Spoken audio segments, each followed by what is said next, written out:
السلام عليكم ورحمة الله وبركاته.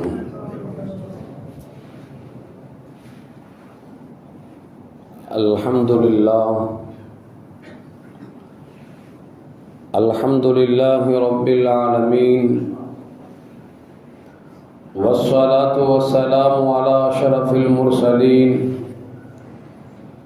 وعلى آله وأصحابه وأزواجه وذرياته وأهل بيته أجمعين. رضينا بالله ربا وبالإسلام دينا وبمحمد صلى الله عليه وسلم نبيا ورسولا. يا سيدي يا رسول الله خذ بيدي قلت حيلتي أدركني يا شفيع المذنبين. اللهم صل وسلم على رسولك سيدنا ونبينا مولانا محمد وعلى آل سيدنا محمد وبارك وسلم عليه.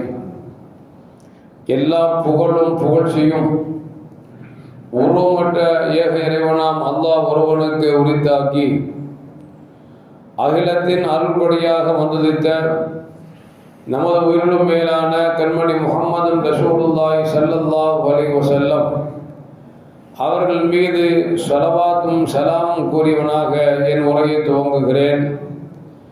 எல்லாம் வல்ல அல்லாஹு ஜல்ல ஜலாலுஹு எதை சொல்லவும் கேட்கவும் வாய்ப்பளித்தானோ அதன்படி நடந்து நல்ல மூமின்களாக வாழ்ந்து இந்த உலகத்தை விட்டு பிரிகிற பொழுது லா இலாஹ இல்லல்லாஹ் முஹம்மது ரசூலுல்லாஹ் என்ற கலிமாவை மொழிந்து ஜன்னத்துல் ஃபிர்தௌஸை கண்ணால் கண்டு அகமகிழ்ந்து சிரித்த வண்ணமா மரணிக்கக்கூடிய நல்வாக்கியம் பெற்ற மக்களில் அல்லாஹ் நம்மை ஆக்கி அருள்வானாக. மரணித்தும் மரணிக்காத இறைநேசரின் கூட்டத்தில் அல்லாஹ் நம்மை ஆக்கிக் கொள்வானாக. நாளை மறுமையிலே முத்து முஹம்மது ரசூலுல்லாஹி ஸல்லல்லாஹு அலைஹி வஸல்லம் அவர்களின் திருக்கரங்களால் ஹவுதுல் கௌசர் என்கிற தடாகத்தின் நீர் வருகி அன்னாரின் ஷஃபாத்தை பெற்று அன்னாரின் கரம் பிடித்து ஜன்னத்துல் ஃபிர்தௌஸ் என்ற உயர்ந்த சொர்க்கத்தில் அவர்களோடு அல்லாஹ் நம்மை சங்கமிக்க செய்வானாக. எல்லாவற்றுக்கும் மேலாக இறை அன்பை பெற்று இறைவனை பார்த்து பரவசம் அடையக்கூடிய அவனுடைய லிக்காவையும் ரிதாவையும் பெற்ற மக்களில் அல்லாஹ் நம்மை ஆக்கிக் கொள்வானாக. அருமையான மோமின்களை, டிசம்பர் 10 மனித உரிமை நாள் என்று சொல்லி கொண்டாடப்படுகிறது. 1948 ஐநாவால் அங்கீகரிக்கப்பட்டு இந்த நாளை மனித உரிமை நாளாக கொண்டாட வேண்டும் என்று சொல்லி அங்கீகாரம் கொடுக்கப்பட்டு அந்த நாளை மனித உரிமை நாளாக டிசம்பர் 10 கொண்டாடப்பட்டு கொண்டு வருகிறது. மனித உரிமை என்று சொன்னால்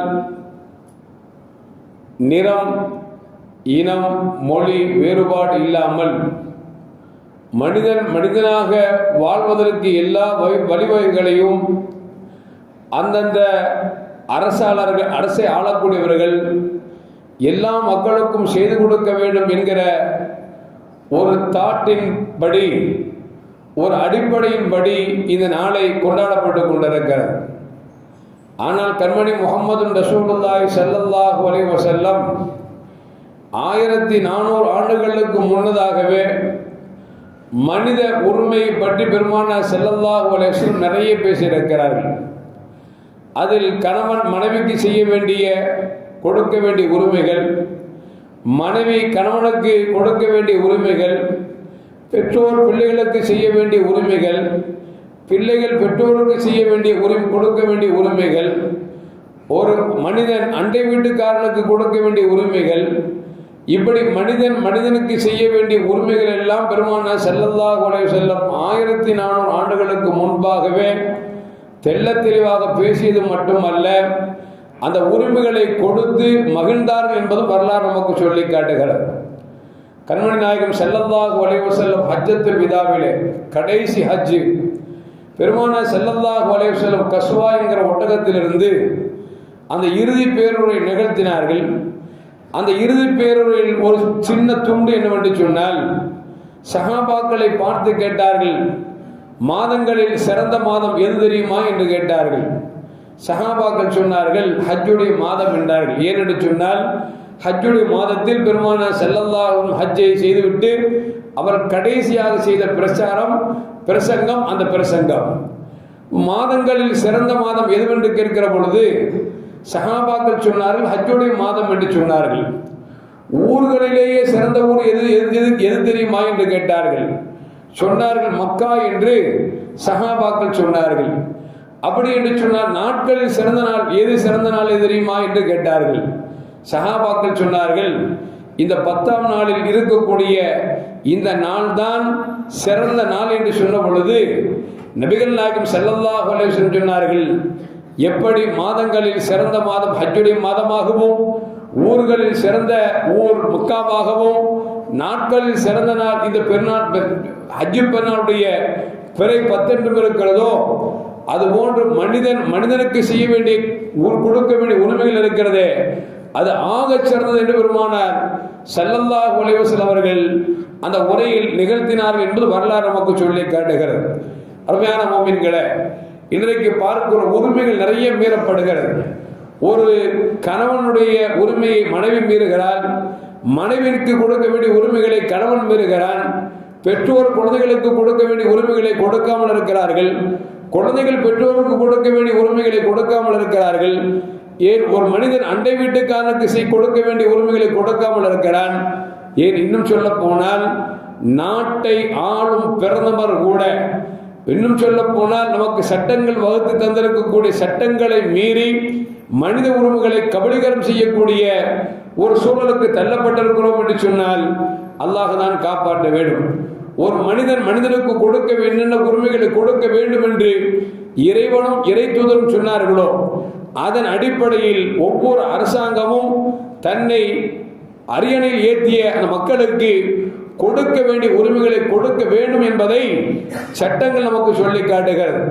அந்த அடிப்படையில் பார்க்கிற பொழுது பெருமானார் ஸல்லல்லாஹு அலைஹி வஸல்லம் என்னென்ன உரிமைகளை பற்றி பேசினார்கள் என்று பார்க்கிற பொழுது, சாதாரண ஒரு மனிதன் அடுத்தவரின் வீட்டுக்கு சென்றால் கூட அவர்களுக்கு என்ன உரிமைகள் கொடுக்க வேண்டும் என்பதை பெருமானார் ஸல்லல்லாஹு அலைஹி வஸல்லம் அவர்கள் தெளிவாக சொல்கிறார்கள். அபூ மூஸா ரலியல்லாஹு தஆலா அறிவிக்கிறார்கள், ஸல்லல்லாஹு அலைஹி வஸல்லம் சொன்னார்கள், இதா இஸ்தஅதன அஹதுக்கும் ஸலாத்தன், உங்கள்கிட்ட நீங்க யார்கிட்டயாவது போய் ஒரு வீட்டுக்கு போய் அனுமதி கேட்குறீங்க, வரலாமா அஸ்ஸலாமு அலைக்கும் சொல்றீங்கன்னு வச்சுங்களேன், 3 தடவை சொல்லி பதில் வரவில்லை என்று சொன்னால் நீங்க என்ன செஞ்சிடணும், திரும்பி வந்து விடணும். தவிர அதை விட்டு 3 தடவை கூப்பிட்டும் அவர் என்னவென்று கேட்க மாட்டாரே என்று சொல்லி கதவின் சந்துகளிலோ பொந்துகளிலோ ஜன்னலை திறந்தோ பார்ப்பது உரிமை மீறல் என்றார்கள் நபிகள் நாயகம் ஸல்லல்லாஹு அலைஹி வஸல்லம். இப்போ ஒரு வீட்டுக்கு போனால் சலாம் சொல்றது கடமை, அவங்க பதில் தருவது அதை விட கடமை. இப்போ சலாம் சொல்றோம், பதில் வரல அப்படின்னா அவங்க உள்ள இருந்தும் கூட சலாத்திற்கு பதில் சொல்லவில்லை, நீங்கள் உங்களை அனுமதிக்கவில்லை என்று சொன்னால் திரும்பி வந்து விடுவதுதான் சாலச்சிறதை தவிர உள்ள இருந்துகிட்டே என்னன்னு கேட்க மாட்டானே அப்படின்னு நீங்க அந்த கதவு ஓட்டை வழியாக பார்ப்பதோ அல்லது ஜன்னலை திறப்பதோ அல்லது அவரை பற்றி பக்கத்தில் விசாரிப்பதோ இதுவெல்லாம் உரிமை மீறல் என்றார்கள் நபிகள் நாயகம் ஸல்லல்லாஹு அலைஹி வஸல்லம் என்பதை மறந்துவிடக் கூடாது. அருமையான மோமின்களே, அபூ மூஸா அஷ்அரி ரலியல்லாஹு தஆலா அன்ஹு உமர் ரலியல்லாஹு தஆலா அன்ஹுடைய அவர்களை பார்ப்பதற்காக வருகிறார்கள். வந்தவர்கள் அனுமதி கேட்கிறார்கள், உள்ளே வரலாமா என்று கேட்கிறார்கள். காதில் விழுகிறது உமர் ரலியல்லாஹு தஆலா அவர்களுக்கு. வந்திருக்கக்கூடிய அபூ மூஸா அஷ்அரி உள்ளே வருவதற்கு அனுமதி கேட்கிறார் என்று தெரிந்திருந்தும் கூட உமர் ரலியல்லாஹு தஆலா அவர்கள் ஒரு வேலையில் ஈடுபட்டுக் கொண்டிருந்த பொழுது அவர்கள் அனுமதி கேட்டதை அவர்கள் காதில் விழுந்தும் பதில் கொடுக்காமல் இருந்தார்கள். எந்த வேலையை மும்மரமாக செய்து கொண்டிருந்தார்களோ அந்த வேலை முடிந்தவுடன் தங்களுடைய பணியாளத்தில் கேட்டாங்க, அபூ மூஸா அஷ்அரி வந்தாரே, அனுமதி கேட்டாரே, பதில் கொடுத்தீர்களா, எங்கே காணவில்லை என்று கேட்ட பொழுது போய் தேடி பாருங்கள் என்று சொல்கிறார். வெளியே வந்து பார்த்தா அபூ மூஸா அஷ்அரி ரலியல்லாஹு தஆலா அவர்கள் உமர் ரலியல்லாஹு அன்ஹுடைய வீட்டிலிருந்து புறப்பட்டு தாம் வீட்டுக்கு போயிட்டாங்க. அப்ப ஏன் போனாங்க, அவங்களை கூட்டு வாங்க, என்ன தேவைக்கு வந்தாருன்னு தெரியல அப்படின்னு சொல்லிட்டு உமர் ரலியல்லாஹு தஆலா ஒரு சஹாபியை அனுப்பி நீங்கள் அழைத்து வாருங்கள் என்று சொல்கிறார்கள். அழைத்து வரப்பட்டார்கள். கேட்டாங்க அபூ மூஸா அஷ்அரிட்ட, அனுமதி கேட்டீங்க, நான் ஏதோ ஒரு வேலை நிமித்தமாக உங்களுக்கு பதில் சொல்ல மறந்து விட்டேன், நீங்கள் நிற்காமல் உள்ளே வராமல் திரும்பி சென்று விட்டீர்கள் என்று கேட்ட பொழுது, அப்பொழுது அபூ மூஸா அஷ்அரி தான் சொன்னாங்க, இப்படித்தான் கண்மணி நாயகம் ஸல்லல்லாஹு அலைஹி வஸல்லம் எங்களுக்கு சொல்லியிருக்கிறார்கள், 3 தடவை அனுமதி கேட்டு பாருங்கள், அனுமதி வரவில்லை என்று சொன்னால் திரும்பி வந்துவிட வேண்டும் என்று பெருமானார் ஸல்லல்லாஹு அலைஹி சொல்லியிருக்கிறார்கள். அப்படிப்பட்ட பாடத்தை பெற்றிருக்க நான் எப்படி உள்ளே வர முடியும், எனவே சென்று விட்டேன் என்று சொன்ன பொழுது உமர் ரலியல்லாஹு கேட்டாங்க, நீங்க இப்படித்தான் ஏவப்பட்டீர்கள் என்பதற்கு யாராவது சாட்சி இருக்கிறார்களா?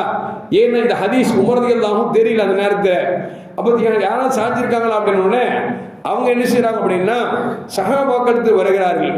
வந்தால் அங்கே யார் இருக்கிறார் என்று சொன்னால் ஒரு சிறுவராக இருக்கக்கூடிய ஒரு சிறு பையன் மட்டும்தான் இருக்கிறார். அவரை தவிர வேறு யாரும் அவர்களுக்கு சாட்சி சொல்வதற்கு ஆள் இல்லை. எனவே அவரை அழைத்து செல்லுங்கள் என்று சொல்லப்பட்டது. அழைத்து சென்றார்கள். இப்படி பெருமானார் ஸல்லல்லாஹு அலைஹி சொன்னது உண்மைதானா என்று கேட்ட பொழுது ஆமாம் என்ற சிறுவர் சொல்ல உமர் ரலியல்லாஹு சொன்னாங்களா, இந்த செய்தி என்னுடைய காதுக்கு விழாமல் போய்விட்டது. என்று சொன்னால் ஒருவேளை நான் வியாபார நோக்கத்திற்காக வெளியே சென்றிருப்பேன், அந்த நேரத்தில் இந்த ஹதீஸ் பெருமானார் ஸல்லல்லாஹு அலைஹி சொல்லியிருக்க கூடும், எனக்கு தெரியாமல் போய்விட்டது என்று சொல்லி வருத்தப்பட்டார்கள், ஆதங்கப்பட்டார்கள் என்று சொல்லி வரலாற்றிலே பதிவு செய்யப்படுகிறது. எதற்கு சொல்லுவார்கள் என்று சொன்னால், உரிமையை நாம் கொடுக்க வேண்டிய உரிமையை சரியான நேரத்தில் கொடுக்க வேண்டும்.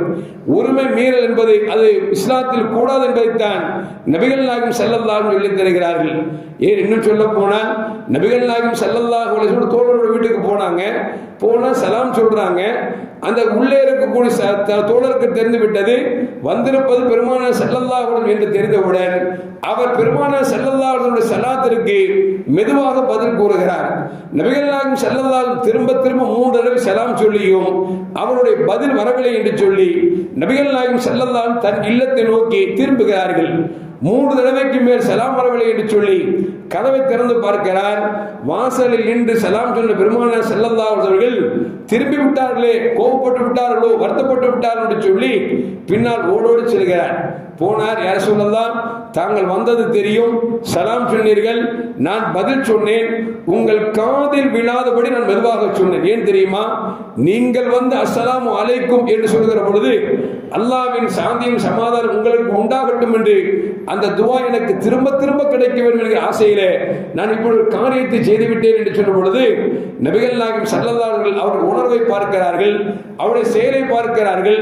மீண்டும் அவர் வீட்டுக்கு வந்து அவர் கொடுத்த விருந்தோம்பலை உண்டு விட்டு துவா செய்தார்கள். அல்லாஹ்வே, இந்த சஅத் இப்னு உபாதா ரலியல்லாஹு தஆலாவுக்கு நீ நிரம்ப பரக்கத்து செய்வாயாக, அவருடைய குடும்பத்திற்கு நீ நிரம்ப பரக்கத்து செய்வாயாக என்று சொல்லி எந்த பரக்கத்தை நாடி அவர் பதிலை மெதுவாக சொன்னாரோ அந்த பரக்கத்தை ஒட்டுமொத்தமாக இறக்கித்தா என்று நபிகள் நாயகம் ஸல்லல்லாஹு அலைஹி கேட்டார்கள் என்பதையும் வரலாறு பதிவு செய்யப்படுகிறது. எதற்கு சொல்லுவார் என்று சொன்னால், நம்ம மட்டும் போனா 3 தடவை சலாம் சொல்லி திரும்புறது இல்லை, ஸல்லல்லாஹு அலைஹி வஸல்லம் கூட அப்படித்தான் தன்னுடைய செயல்பாடுகளை அமைத்துக் கொண்டார்கள் என்பதையும் வரலாறு நமக்கு சொல்லி காட்டுகிறது.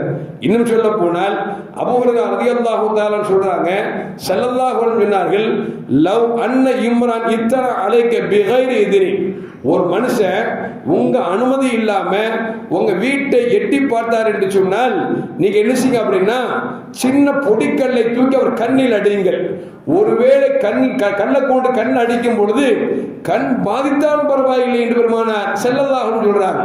எதுக்கு சொல்ல வர்ற அப்படின்னா, பார்க்கிறத பார்க்கணுமே தவிர அனுமதி இல்லாமல் பார்ப்பது என்பது மார்க்கத்தில் கூடாது. இன்னைக்கு பார்த்து டைரி எழுதுற பழக்கம் சில பேர்கிட்ட இருக்கும். வாழ்க்கையில் நடந்த ரகசியங்கள் எழுதக்கூடாதவைகளை எழுதி வச்சிருப்பாங்க. ஒரு ஆள் நம்ம போறோம் அப்படின்னா அந்த டைரி நம்ம எடுத்து பார்க்கிறோம் அப்படின்னா அப்படி கேட்கணும், டைரி பார்க்கலாமா படிக்கலாமான்னு கேட்கணும். அதை கேட்காம நம்ம படித்தோம் என்று சொன்னால் அது உரிமை மீறல் என்பதை மார்க்கம் சொல்லித் தருகிறது. இன்னும் சொல்ல போன அருமையான மோமின்களே, செல்போன் வந்துருச்சு, டைரி மாதிரி செல்போன். இந்த செல்போன்ல என்ன படம் இருக்கு நமக்கே தெரியாது. சில பேர் சில அசிங்கத்தை கூட சேவ் பண்ணி வச்சிருப்பாங்க. அல்லது தன்னுடைய காதல் நிலைகளை சேவ் பண்ணி வச்சிருப்பாங்க. இப்ப சில பேர் இதை பார்க்க விரும்ப மாட்டாங்க, செய்வது தவறுதான், அது மாற்று கருத்து அல்ல. ஆனால் அடுத்தவனின் போனை எடுத்து நாம் அனுமதி இல்லாமல் பார்ப்பதும் கூட உரிமை மீறல் என்று நமக்கு மார்க்கம் சொல்லி காட்டுகிறது. இப்படி 1400 ஆண்டுகளுக்கு முன்பாகவே நபிகள் நாயகம் ஸல்லல்லாஹு அலைஹி வஸல்லம் ஒரு மனிதனுக்கு கொடுக்க வேண்டிய உரிமைகளை பற்றி ரொம்ப தெளிவாக சொல்லி தந்திருக்கிறார்கள். இன்னும் சொல்ல போனால் நபிகள் நாயகம் ஸல்லல்லாஹு அலைஹி வஸல்லம் வீட்டுக்கு ஒரு தோழர் வருகிறார். பெருமானார் ஸல்லல்லாஹு அலைஹி வஸல்லம் வீட்டில் உட்கார்ந்து இருக்கிறாங்க.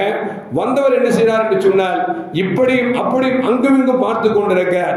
ஸல்லல்லாஹு அலைஹி வஸல்லம் அப்படின்னு சொன்னாங்க, நீ இப்படி பார்ப்பது எனக்கு தெரிந்திருந்தால் நான் உன் கண்ணை கொத்தி கேடு செய்திருப்பேன் என்று பெருமானார் ஸல்லல்லாஹு அலைஹி வஸல்லம் எச்சரித்தார் என்பதும் அனஸ் ரலியல்லாஹு அன்ஹு அறிவிக்கிறார்கள். ஸஅத் ரலியல்லாஹு அன்ஹு அறிவிக்கிறார்கள். இப்படி ஒரு தோழர் பெருமானார் ஸல்லல்லாஹு அலைஹி வஸல்லம் தலை சீவி கொண்டிருந்த பொழுது எட்டி பார்த்தார். இதை பெருமானார் ஸல்லல்லாஹு பார்த்து சொன்னாங்க, நீ ரொம்ப நேரம் எட்டி பார்க்க தெரிஞ்சிருந்துச்சு அப்படின்னா என் கையில் வச்சிருக்க சீப்பை கொண்டு உன் கண்ணை குத்திருப்பேன் என்று பெருமானார் ஸல்லல்லாஹு அலைஹி சொல்றாங்க. எதுல என்ன தெரியுது அப்படின்னா, ஒரு தோழரை ஒரு வீட்டுக்கு பார்க்க போறோம், ஒரு ஆபீஸ்ல பார்க்க போறோம்னு வச்சுங்களேன், போன காரியம் என்னவோ அதைத்தான் செய்ய வேண்டும் தவிர இந்த ஆபீஸ்ல என்ன இருக்குது, அவன் வீட்டுல என்ன இருக்குது அப்படின்னு பார்க்கறதெல்லாம் உரிமை மீறி செயல் என்பதை நபிகள் நாயகம் ஸல்லல்லாஹு அலைஹி வஸல்லம் நமக்கு சொல்லி தருகிறார்கள். அந்த அடிப்படையில் பார்க்கிற பொழுது நம்முடைய இந்திய அரசாங்கம் என்ன செய்கிறது சொன்னால், சஞ்சார் சாதி என்று சொல்லக்கூடிய ஒரு ஆப் ஒன்று எல்லாரும் டவுன்லோட் பண்ணணும்னு சொல்லி கொஞ்ச நாளைக்கு முன்னால ஒரு கட்டளை இட்டாங்க. என்ன காரணம் அப்படின்னா, இந்த சஞ்சார் சாதின்னு சொல்லக்கூடிய இந்த ஆப் இருக்கிறது, ஒவ்வொரு மனிதன் யார்கிட்ட என்ன பேசுறான், என்ன எழுதுறான், என்ன அனுப்புறான் அப்படிங்கிறத கவர்மெண்ட் சேவ் பண்ணி ஒவ்வொரு மனிதனுடைய பேச்சுக்களையும் எழுத்துக்களையும் அதை புலனாய்வு செய்வதற்காக அதை இந்த ஆப்பை டவுன்லோட் செய்ய வேண்டும் என்று சொல்லி சொன்ன பொழுது பாராளுமன்றத்தில் பயங்கரமான எதிர்ப்புகள் வந்தது. எப்படி அடுத்தவனுடைய உரிமை நீங்கள் மீறல் செய்கிறீர்கள், எனவே இந்த சஞ்சார் சாதி என்று சொல்லக்கூடிய இந்த ஆப்பை டவுன்லோட் செய்ய வேண்டும் என்கிற சட்டத்தை நீங்கள் வாபஸ் செய்ய வேண்டும் என்று கேட்டுக்கொண்டு அந்த ஆப்பை இப்பொழுது நீங்கள் டவுன்லோட் செய்ய வேண்டாம் என்று சொல்லி சட்டத்தை வாபஸ் வாங்கியிருக்கிறார். எதற்கு சொல்ல சொன்னால், அரசாங்கமே இன்றைக்கு அடுத்தவனுடைய உரிமைகளில் மீறல் செய்யக்கூடிய அளவிற்கு இன்றைக்கு ஆகிவிட்டது. தமிழ்நாட்டில் ஒரு கட்சி இருக்கு, அப்பா மகன் 2 பேர் இருப்பாங்க. இந்த 2 பேருக்குள்ள சண்டை வந்து இப்ப 2 கட்சியா போச்சு. உங்களுக்கு தெரியும், நான் தான் உனக்கு பெத்தனா இல்லையா அப்படின்னு சொல்லி சண்டை போட்டுக்கிறாங்க. அது என்ன பிரச்சனை ஸ்டார்ட் ஆச்சு அப்படின்னா, மகன் போன அப்பா என்ன செய்யறது அப்படின்னா ஒட்டு கேட்கறது, அப்பம் போன மகன் ஒட்டு கேட்கறது. இப்ப ஒட்டு கேட்டு என்னாச்சு அப்படின்னா, இப்ப மகனுக்கும் அப்பனுக்கும் சண்டை வந்து இன்னைக்கு கட்சியை புடுங்கிக்கிட்டு என் கட்சி உன் கட்சி சண்டை போட்டுட்டு இருக்கான். எதுக்கு சொல்ல வர்றேன் அப்படின்னா, இப்படி ஒட்டு கேட்பதும் கூட மார்க்கத்தில் தடை செய்யப்பட்டிருக்கிறது என்று விளங்கிக் கொள்ள வேண்டும். இன்னும் நம்மாட்ட பாத்தீங்கன்னா ஒரு ஆளை பத்தி பேசுவோம், போன்ல பேசுவோம், அந்த போன்ல என்ன செய்யுது அப்படின்னா அவன் என்ன பேசுறாங்க அவனோட அனுமதி இல்லாம சேவ் பண்றது ரொம்ப பைத்தியகாரமான ஒரு பழக்கம். ஏன் நான் நினைச்சுக்கிறது, இவர் தன்னை அறிவாளி நினைச்சுக்கிறார், உண்மையில அறிவாளித்தனம் அல்ல, இது மார்க்கம் அனுமதிக்காத ஒரு செயல். ஒரு ஆள்கிட்ட பேசுறீங்க அப்படின்னா அவர் கோபத்தாபத்தில் பேசுவாரு, பின்னால மனம் மாறி அவர் எதை சொன்னார் வாபஸ் வாய்ப்பு இருக்கு. நீங்க அதை சேவ் பண்ணி யாரை பற்றி பேசினாரோ அவர்கிட்ட போய் நீங்க போட்டு காமிச்சீங்கன்னா பிரிவினையை அதிகப்படுத்தும். அப்படி சில பேர் நல்லது நினைச்சு சேவ் பண்ணிருப்பான், கடைசியில் பார்த்தா இவன் யாரை பத்தி சொன்னா அவனோட ஃப்ரெண்ட் ஆயிடுவான், இவன் பிரச்சனைக்குரிய ஆயிடுவான். இப்படி அடுத்தவனின் போனில் வரக்கூடிய பேச்சுக்களை கூட ஒட்டு கேட்பதோ அல்லது சேவ் செய்து அதை சேமித்து பிறருக்கு பதிவு அனுப்புவதோ மார்க்கத்தில் கூடாது என்பதை நாம் தெரிந்து கொள்ள வேண்டும். அருமையான மோமினிகளே, இப்படி பார்க்கிற பொழுது நபிகள் நாயகம் ஸல்லல்லாஹு அலைஹி சொல்லுவாங்க, இப்படி யார் அடுத்தவரின் பேச்சை ஒட்டு கேட்கிறார்களோ அவருடைய காதுகளில் ஈயத்தை காய்ச்சி ஊட்டப்படும் என்று நபிகள் நாயகம் ஸல்லல்லாஹு அலைஹி எச்சரிக்கிறார். அப்போ அடுத்தவனுடைய செய்தியை எது தேவையோ நமக்கு டைரக்டா பேசினாம கேட்கலாமே தவிர அவன் கேட்க விரும்பாத ஒரு செயலை ஓரஞ்சரமாக போவது போன்று காதில் கேட்டு போவதோ அல்லது அவன் என்ன பேசினான் என்று குடஞ்சு கேட்பதோ இது மார்க்கத்தில் அனுமதி அல்ல என்பது மட்டுமல்ல, இது நாளை மறுமையிலே பயங்கரமான தண்டனையை பெற்றுத் தரும் என்பதை நபிகள் நாயகம் ஸல்லல்லாஹு அலைஹி வஸல்லம் நமக்கு சொல்லித் தருகிறார்கள். அருமையான மோமின்களே, அது மட்டுமல்ல, இப்னு ஜௌசி ரஹ்மத்துல்லாஹி சொல்றாங்க, யார் அடுத்தவன் பேச்சை ஒட்டு கேட்கிறார்களோ அல்லது அடுத்தவன் வானத்தில் விளையாடுகிறார்களோ இவர்கள் மரணிக்கிற பொழுது லா இலாஹ இல்லல்லாஹ் என்கிற கலிமா வராது என்று இப்னு ஜௌசி ரஹ்மத்துல்லாஹி அலைஹி அவர்கள் நமக்கு சொல்லித் தருகிறார்கள். எனவே அருமையான மக்களே, நாம் நமக்கு தேவையான செயல்பாடுகள் செய்ய வேண்டும் தவிர அடுத்தவன் எதை விரும்பவில்லையோ அதை நாம் தேடுவது, ஆராய்வது, அடுத்தவனை அழைத்து அதை பற்றி துருவி விசாரிப்பது, இதுவெல்லாம் கேடுகட்ட செயல் என்பதை நாம் மறந்துவிடக் கூடாது. அனஸ் ரலியல்லாஹு தஆலா அன்ஹு சிறு பிள்ளையா இருக்கிற பொழுது அவர் சொல்றாங்க, நான் சிறுவர்களோடு விளையாண்டு கொண்டிருந்தேன், நபிகள் நாயகம் ஸல்லல்லாஹு அலைஹி வந்தார்கள், என்னை அழைத்து ஒரு வேலை நிமித்தமாக என்னிடத்தில் அமானிதமாக ஒரு செய்தியை சொன்னார்கள். அந்த செய்தி நான் உள்வாங்கிக் கொண்டேன்.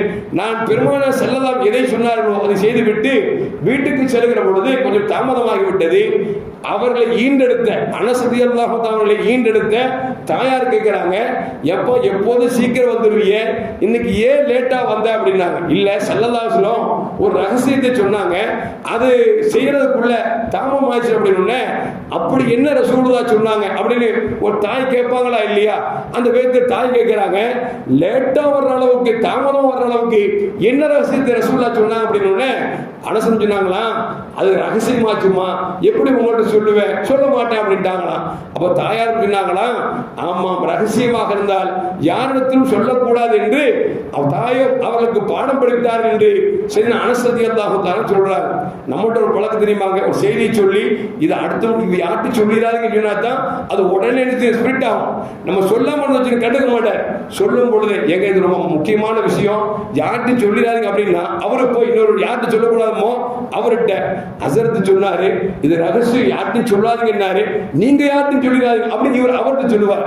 அவர் இப்படியே பார்த்தா கடைசி ஊரெல்லாம் நாரி கிடக்கும். என்னன்னா ரகசியத்தை பரப்புறதுல அவ்வளவு இன்பம் யாருக்கு, இன்றைக்கு மூமின்களுக்கு ஆகிவிட்டது என்பதை நாம் மறந்துவிடக்கூடாது. அருமையான மூமின்களே, இப்படி பார்க்கிற பொழுது ரகசியத்தை நாம் பாதுகாக்க வேண்டும், உரிமைகளை கொடுக்க வேண்டும் என்பதை நபிகள் நாயகம் ஸல்லல்லாஹு பல செய்தி நமக்கு சொல்லித் தருகிறார்கள். இன்னும் சொல்ல போனா உமர் கத்தாப் ரலியல்லாஹு தஆலா அன்ஹு அவர்கள் தன்னுடைய மகள் ஹப்ஸா ரலியல்லாஹு தஆலா அவர்களை ஒரு சஹாபிக்கு கட்டி கொடுத்திருந்தாங்க. உனைஸ் இப்னு குதாபா சாமி என்று சொல்லக்கூடிய ஒரு தோழருக்கு கட்டி கொடுத்தாங்க. இவர் பத்ர் களத்தில் கலந்து அவர் வஃபாத் ஆகிவிட்டார். இப்ப தான் புள்ள விதவை ஆயிட்டாங்கன்னா பெத்த தாப்பனுக்கு எவ்வளவு வேதனையா இருக்கும். இப்ப என்ன நினைக்கிறாங்க, நம்ம மக சின்ன பிள்ளையா இருக்க, யாருக்காவது ரெண்டாவது நாள் கட்டி கொடுக்கலாம் அப்படின்னு சொல்லிட்டு உஸ்மான் ரலியல்லாஹு போறார். உஸ்மானே, என் மகள் விதவையா இருக்கிறாங்க, நீங்க விரும்பினா திருமணம் முடிச்சு வைக்கலாம் நான் ஆசைப்படுறேன் அப்படின்னு. உஸ்மான் சொன்னாங்க, இந்த விஷயமா கொஞ்சம் சிந்திக்க வேண்டியது இருக்கு, கொஞ்ச நாள் கழிச்சு சொல்றேன் அப்படின்னு சொல்லிட்டு சொன்னாங்க. அவங்க பதிலே சொல்லல. அடுத்து பார்த்தாங்க யார்கிட்ட போகலாம், உமர் ரலியல்லாஹு நினைச்சாங்க அப்படின்னா அபூபக்கர் சித்திக் நாயகத்திட்ட போறாங்க. அபூபக்கர், என் மகளுடைய கணவர் பத்ர் களத்துல வஃபாத் ஆகிட்டாரு, விதவையா இருக்கிறாங்க, உங்களுக்கு திருமணம் முடிச்சு தரலாம் அப்படின்னு. அபூபக்கர் சித்திக் ரலியல்லாஹு பதிலே சொல்லல. உஸ்மான் ரலியல்லாஹு தஆலா கொஞ்ச நாள் போட்டும் யோசிச்சு சொல்றேன் அப்படின்னாங்க. இவங்க காதுல வாங்கிட்டு ஒண்ணுமே பதில் சொல்லல. நாட்கள் கடந்தது. இப்பொழுது ஸல்லல்லாஹு அலைஹி நினைச்சாங்க அப்படின்னா இந்த ஹப்ஸா ரலியல்லாஹு தஆலா அவர்களை திருமணம் முடிப்பதற்கு ஒப்பந்தம் பேசுவதற்கு ஆள் அனுப்பி வைக்கிறார். கடைசி திருமணம் முடிஞ்சு ஒரு கட்டத்தில் அபூபக்கர் நாயகம் உமர் நாயகம் பார்க்கிறாங்க. சொன்னாங்க, உங்களுக்கு மேல எனக்கு ரொம்ப வேதனை, ரொம்ப சங்கடம். என்ன அப்படின்னா, என் பிள்ளையை கெட்டித்தாருன்னு சொன்னேன், ஒரு பதிலும் சொல்லலை அப்படின்னு. அபூபக்கர் நாயகம் சொன்னாங்க, நான் ஏன் பதில் சொல்லல அப்படின்னா, என் காதுக்கு ரசூலுல்லாஹி ஸல்லல்லாஹு அலைஹி உங்கள் மகளை திருமணம் முடிப்பதாக எனக்கு ஒரு தகவல் வந்தது.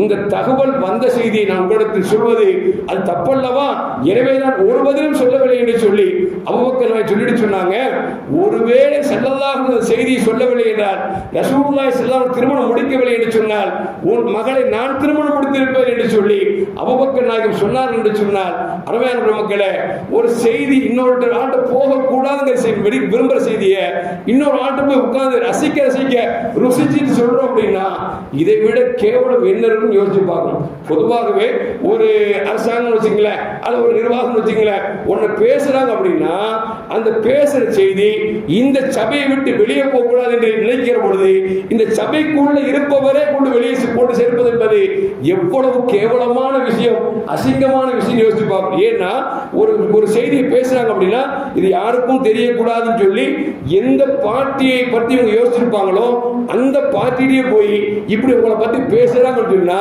இவங்க என்ன செயல்படுத்த முடியும் அப்படிங்கிறத கொஞ்சம் யோசிச்சு பார்க்கணும். இந்த விதத்தில் பார்க்கிற பொழுது இன்றைக்கு ஆளுகிற மத்திய அரசாங்கம் இன்றைக்கு முஸ்லிம்களுடைய உரிமைகளில் ரொம்ப கை வச்சிட்டு இருக்காங்க அப்படின்னு உங்களுக்கு தெரியும். வக்ஃபு சொத்துக்கள் எடுத்துக்கொண்டாலும் சரி, அல்லது சிஏ சட்டமாக இருந்தாலும் சரி, நமக்கு என்னென்ன உரிமைகள் இருக்கிறதோ அனைத்து உரிமைகளை பறிப்பதற்கு கங்கணம் கட்டி கொண்டிருக்கிறார்கள். இன்னும் சொல்ல போனால் திருப்பரங்குன்றத்தில் தர்கா வெடிக்க போனாங்க, இடிக்க விளக்கு பத்த போனாங்க. அது என்ன நோக்கம் அப்படின்னா, அந்த திருப்பரங்குன்றத்தில் இருக்கக்கூடிய அந்த தர்காவை, சிக்கந்தர் வலியுல்லாவை, அந்த தர்காவை இடிக்க வேண்டுகிற நோக்கத்தில் தான் அவர்கள் இந்த திட்டத்தை முதலாக தூவி விட்டுருக்காங்க. இன்னைக்கு எந்த அளவுக்குன்னா, இன்னைக்கு ஒரு அட்வொகேட் சொல்றாரு, கிட்டத்தட்ட 1856 பள்ளிவாசல் தர்காக்கள் இந்தியாவில் உடைக்க வேண்டும் திட்டமிட்டிருக்காங்க. அதில் குறிப்பாக தமிழ்நாட்டில் 175 பள்ளிவாசலும் தர்காக்களையும் இடிக்க திட்டம் போட்டிருக்காங்க அப்படிங்கிறது ஒரு செய்தி இன்னைக்கு வரலாற்று நமக்கு இன்னைக்கு வாட்ஸ்அப் தகவல் பரவி கொண்டிருக்கிறது.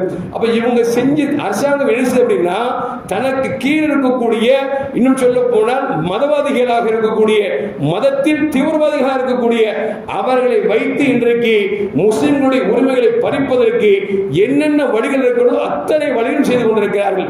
இப்ப நம்ம நினைக்கிறோம் என்ன செய்யறது. இப்போ வந்து உதாரணத்துக்கு பாபர் மசீதி இழந்துட்டோம், இப்ப ஒவ்வொரு பள்ளிவாசல் இடிக்கிறதுக்கு 1856 பள்ளிவாசல் தர்கா இடிக்க திட்டம் போட்டிருக்கான். நம்ம ஏதாவது செய்ய முடியுதா அப்படின்னா செய்ய முடியல.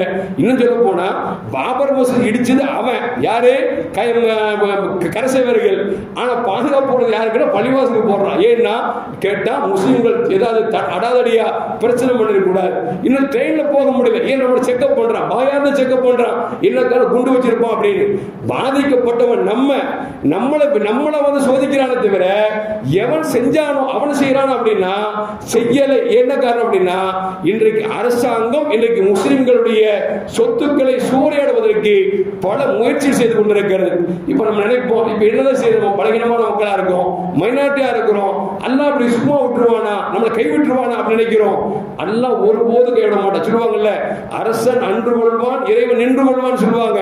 ஆனா இன்னைக்கு அல்லாஹ் உடனுக்குடன் நம்ம பதிலுக்கு பதில் கொடுத்துட்டு இருக்கான். ஆனா நம்மள்ட்ட என்ன அப்படின்னா, நம்மள்ட்ட ஈமான் பலகீனமா இருக்கு. பொதுவாகவே தொழுகையில் சஃபுல கூட நம்மளால ஒன்றா நிக்க முடியலையேங்க, ஒரே மாதிரி இருக்க முடியலையே.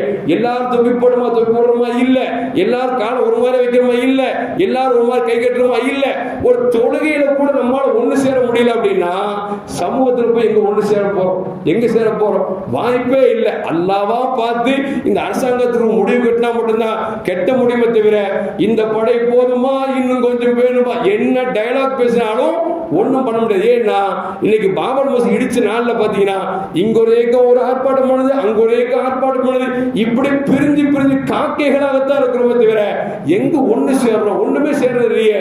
அல்லாஹ் தான் பாதுகாக்கணும். ஆனா அதே நேரத்தில் அல்லாஹ் விட்டுருவான விட மாட்டான். ஏன்னா ஒரு கட்டத்தில் மூசா அல்லாஹ்ட கேட்டாங்க, யா அல்லாஹ், ஒரு பலகீனமானவனை ஒரு பலம் உள்ளவன் அபகரிக்கிறான் என்று சொன்னால் அவன் உரிமை எப்படி நீ பெற்றுக் கொடுப்பா என்று அல்லாஹ்ட கேட்கும் பொழுது அல்லாஹ் சொன்னானா, மூசா உங்களுக்கு அப்படி கவலை இருக்குதா, எந்த நேரத்தில் எதையும் செய்யறதுக்கு எனக்கு வல்லம் இருக்கு அப்படின்னு சொல்லிட்டு அல்லாஹ் சொன்னானா, ஒரு இடத்துக்கு சாயங்கால நேரத்தில் போ, அந்த இடத்துல மலை இருக்கும், அந்த மலையிலிருந்து நீர்வீழ்ச்சி வந்துட்டு இருக்கும், நீ ஓரம் ஜாரமா போய் உட்கார்ந்து நடக்கிறத மட்டும் வேடிக்கை பாரு அப்படின்னு சொல்லி மூசா அலைஹிஸ்ஸலாம் அல்லாஹ் சொன்னானா. மூசா அலைஹிஸ்ஸலாம் சாயங்காலம் புறப்பட்டாங்க. அல்லாஹ் எந்த இடத்துல சொன்னானோ அந்த இடத்துக்கு போனாங்க. ஒரு பெரிய மலை, அங்கிருந்து நீர் விட்டு வடிந்து கொண்டு இருக்கிறது. உட்கார்ந்து வாடிக்கை பார்த்துட்டே இருக்கிறான். என்ன அல்லாஹ் சொன்னா, பாப்போம் என்ன நடக்கும் பாப்போம் அப்படின்னு சொல்லி பார்த்துட்டு இருக்கும் பொழுது ஒரு குதிரை வீரன் என்ன செய்யணும் அப்படின்னா, அவன் குதிரைக்கு தண்ணி காட்டுவதற்காக வந்து இறங்குகிறான், தண்ணியை காட்டுகிறான். குதிரை தண்ணி குடிக்கிறது. குடித்து முடிந்த பிறகு அவன் ஒரு பைய கொண்டு வந்தான். அந்த பைய வச்சுட்டு மறந்துட்டு போயிட்டான். இந்த நேரத்தில் இன்னொரு சிறுவன் வருகிறான். அவன் தண்ணி குடிக்கிறான். குடித்து விட்டு ஒரு பைய ஒன்று கிடக்குது பார்க்கிறான். திறந்து பார்த்தா ஃபுல்லா தங்கமா இருக்குது. அடடா யாரும் தெரியல அப்படின்னு சொல்லிட்டு ஆளே இல்லையே அப்படின்னு அவன் எடுத்துட்டு போயிட்டான். இன்னும் கொஞ்ச நேரத்தில் ஒரு வயதான பெரியவர் வந்தார். வந்து அவர் தண்ணி குடிக்கிறாரு. இந்த நேரத்தில் அந்த தங்கத்தை காண தொலைச்சா பாருங்க. அவன் போயிட்டு திரும்பி வர்றான். வந்தவன் பார்த்தா இங்க யார் மட்டும் தான் இருக்கிறா, பெரியவர் மட்டும் தான் தண்ணி குடிச்சிட்டு இருக்காரு. அவர்கிட்ட போய் கேட்டான், எப்பா நான் ஒரு மூட்டை வச்சிருந்தேன் தங்கமா இருந்துச்சு எடுத்தியா அப்படின்னாரு. எப்பா எனக்கு அதுக்கு சம்பந்தம் இல்லப்பா, நான் வந்து எடுக்கலப்பா அப்படிங்கிறாரு. ஒன்ன தவிர இங்க யார் இருக்கா, போய் சொல்றேன்னு சொல்லிட்டு அருவாள் எடுத்தான். ஒரே வெட்டுட்டான். அவன் செத்து போயிட்டாரு. இப்போ என் மூசாரத்தை பார்க்கிறாங்க. எடுத்தவன் ஒருத்தன், வெட்டுப்பட்டது இன்னொருத்தனா இருக்கிறானே, ஒன்னும் புரியலையே. பலகீனமான உரிமையை அல்லாஹ்ட்ட எப்படி அல்லாஹ் எடுத்து கொடுப்போம் அப்படிங்கிறத இப்போ ஒன்றும் புரியலன்னு சொல்லிட்டு அல்லாஹ்ட்ட கேட்டானா, யா அல்லாஹ் ஒன்றும் புரியல, குதிரைக்காரன் தங்கத்தை வச்சுட்டு போனா, இன்னொருத்த வந்தான் எடுத்துட்டு போயிட்டான், இன்னொருத்த எடுக்காத தண்ணி குடிக்க வந்தான், அவனை குதிரைக்காரன் வெட்டிட்டான, எனக்கு ஒன்றும் புரியலன்னு ஒன்று அல்லாஹ் சொன்னானா, ஒன்றும் இல்லப்பா, இந்த குதிரைக்காரன்ட்ட இந்த சிறுவனுக்கான்ல 20 வருஷம் வேலை செஞ்சான், கூலி கொடுக்க மாட்டேன்ட்டான். அப்ப அவன்கிட்ட கூலி என்ன செய்ய வாங்கி கொடுக்கணுமா இல்லையா? வச்சு மறந்துட்டு போனானா அந்த தங்கத்தை அவன் கூலியை எடுத்துட்டு போயிட்டான். இப்ப கொலை செய்ய போட்டான, ஒண்ணுமே செய்யாம பாதிக்கப்பட்டிருக்கான்ல. இப்ப இவன் யார் அப்படின்னா, இந்த பெரியவர் குதிரைக்காரோட தகப்பனை ஏற்கனவே கொண்டு இருக்கார், தகப்பனை கொண்டு இருக்கார். அப்படி கொல்லும் பொழுது இவன் சிறுவனாக இருந்தான், எனவே இவனுக்கு ஒன்றும் தெரியல. இப்போ தங்கத்தை எடுத்துன்னு சொல்லி அவன் வெட்டினான், இவன் அப்பனை வெட்டினதுக்கு இது பகரத்துக்கு பகரம் அப்படின்னு ஒண்ணு. அப்பதான் மூசா தெரிஞ்சாங்க, அல்லாவே நீதான் நீதவானவன் சொன்னாங்க. அந்த மாதிரி இந்த அரசாங்கம் நினைச்சிட்டு இருக்கு, ஏதோ முஸ்லிம்கள் பலகீனமான மக்களா இருக்கிறாங்க, மைனாரிட்டியா இருக்கிறாங்க, என்ன வேணா சாதிக்கலாம், இவங்க ஒரு கூட்டம் கூடுவாங்க அப்புறம் கலைஞ்சிருவாங்க அப்படி நினைக்கலாம். ஆனா ரப்பு என்ன செய்வோம் அப்படின்னா, எந்தெந்த மசூதிகளை இடித்து தர்காக்களை இடித்து கோயிலாக்க நினைக்கிறீங்களோ அந்த கோயில் எல்லாம் ஒரு கட்டத்தில் பள்ளிவாசலாக மாறும் என்பது இந்த மாற்று கருத்தும் அல்ல. ஏன்னா பல இடங்களில் அப்படி மாறி இருக்கிறது, பல சர்ச்சுகளும் பல கோயில்களும் இன்றைக்கு முஸ்லிம்களுடைய கைவசம் வந்திருக்கிறது என்று சொன்னால், அந்த மாற்று மத மக்களை முஸ்லிமுக்கு வந்து அவர்கள் தங்கள் வணக்க ஸ்தலத்தை பள்ளிவாசலாக்கி இருக்கிறார்கள் என்பது நமக்கு செய்திகள் வருகிறது என்று சொன்னால், இந்தியாவிலும் அப்படி நிலைமை நடக்கும் என்பதில் எந்த மாற்று கருத்தும் அல்ல. எல்லாம் வல்ல அல்லாஹ் ஜல்ல ஜலாலுஹு அனைத்து பேருக்கும் கொடுக்க வேண்டிய உரிமைகளை சரியான முறையில் கொடுத்து வாழக்கூடிய நல்ல முத்தகின்களின் கூட்டத்தில் அல்லாஹ் என்னை உங்களையும் ஆக்கி அருள்வானாக. அஸ்ஸலாமு அலைக்கும் வரஹ்மத்துல்லாஹி வபரகாத்துஹு.